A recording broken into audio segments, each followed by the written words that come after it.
Now the Redmi Note 7 Pro won the camera test, barely. The Realme 3 Pro won the speed test, kinda barely, right? So which of these two is the better buy? Which should you choose?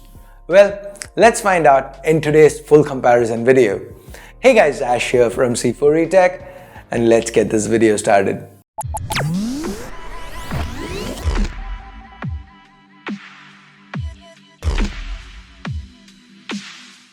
Now, going into this video, which side are you leaning towards? Redmi or Realme? Leave a comment down below, and if you do end up liking this video, I am shooting 24 FPS after a long time. Some of you like 60, some of you like 24.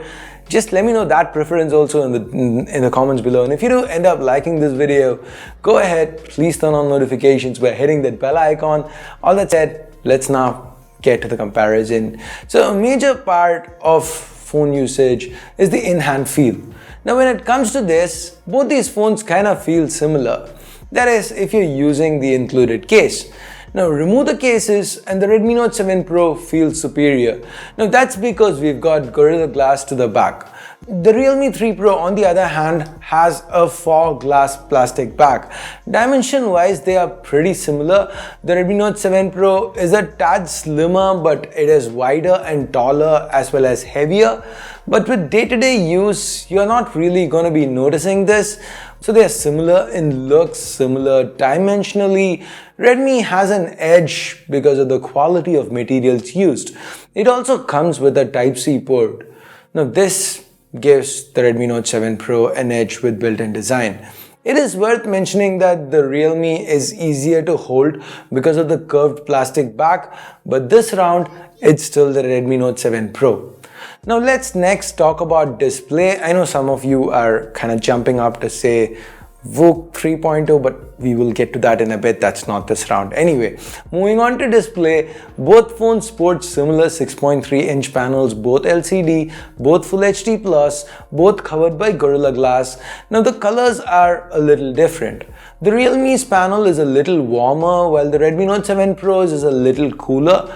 That said, the quality itself, they are on par, equally sharp, equally good viewing angles. Whether it's checking social media, playing a game, or watching a video, you will have a good experience with either display. So there's nothing really much between these two. Now another important part of media experience is audio. So here with the speaker, it's pretty close. They are equally loud. Maybe the Redmi Note 7 Pro has a little bit of an edge because the speaker output is a tad richer. But the Note 7 Pro does so much better when it comes to audio output via the headphone jack. So that gives the Note 7 Pro a clear edge. Cellular reception, call quality, no big difference here. They are both really good. Now the Note 7 Pro, when it comes to sun breeze, it has an IR blaster, but the Realme 3 Pro hits back with dedicated microSD support.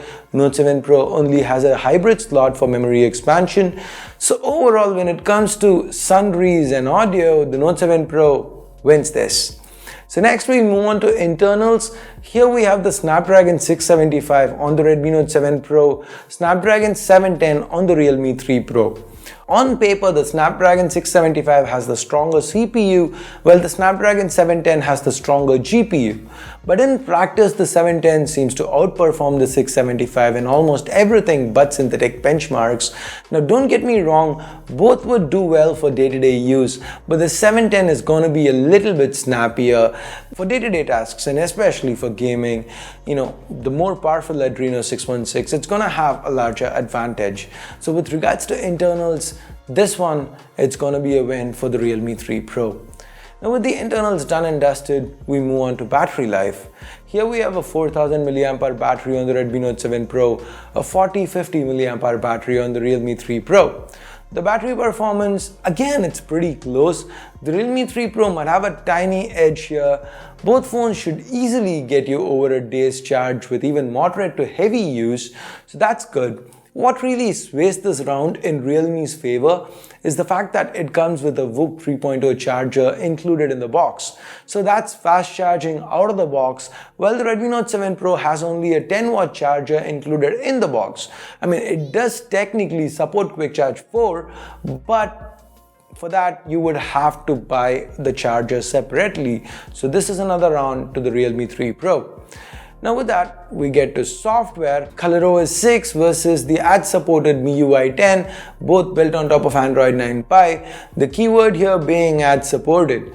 The fact that one user interface here is supported by ads while the other isn't tips the scales in Realme's favor. Now if you are a Mi fan and you feel you can turn off ads, it's simple and it's not a problem for you, more power to you. Enjoy your Redmi. Take this as a win for the Note 7 Pro. But for the majority, the layman, the ones who use a phone as is, I'm gonna give this to the Realme 3 Pro. Ads versus no ads, it's always gonna be no ads. That is how it's gonna be on all my videos. That's how I'm gonna pick it. I'm not gonna choose the user interface with ads just because that's how it's gotta be. For a user, for somebody buying a phone, it is the better choice to go for a user interface with no ads in it. So the Realme 3 Pro is gonna take this one. And now let's talk cameras. Quick hardware refresher, dual cameras on both phones, primary Sony sensor on both phones again, 48 megapixel IMX586 on the Redmi Note 7 Pro with an f1.8 lens, 16 megapixel IMX519 with a f1.7 lens on the Realme 3 Pro. The secondary is a 5 megapixel depth sensor on both.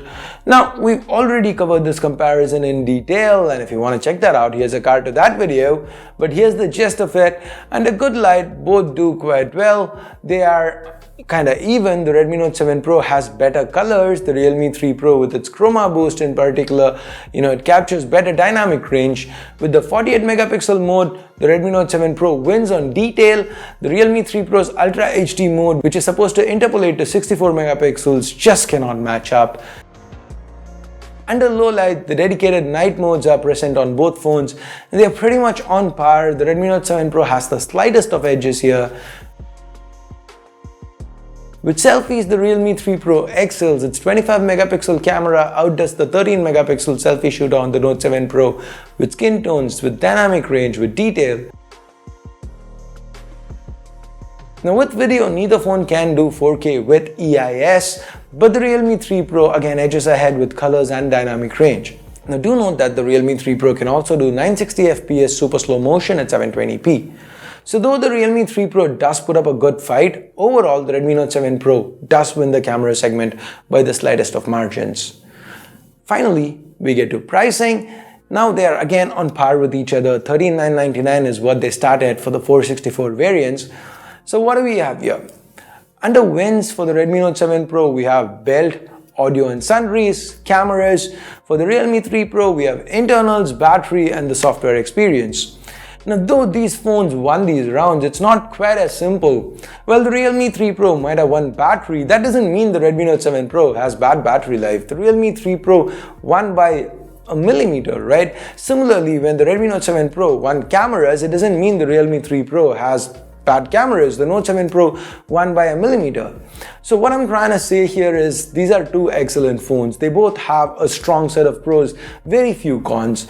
So I've managed to point them all out to you. Now based on what you want, make a choice. Hate the plastic, want a glass build? Go with the Redmi Note 7 Pro, you're gonna love it. Hate the ads, like the gradient back? Then go with the Realme 3 Pro, you're gonna love that. Just see what your preferences are and go with that. I've spent the last 6 to 7 minutes kind of pointing out all the differences here, the strengths, the weaknesses of these two devices. So pick and choose what's right for you, because there is no straight answer. There is no one size fits all.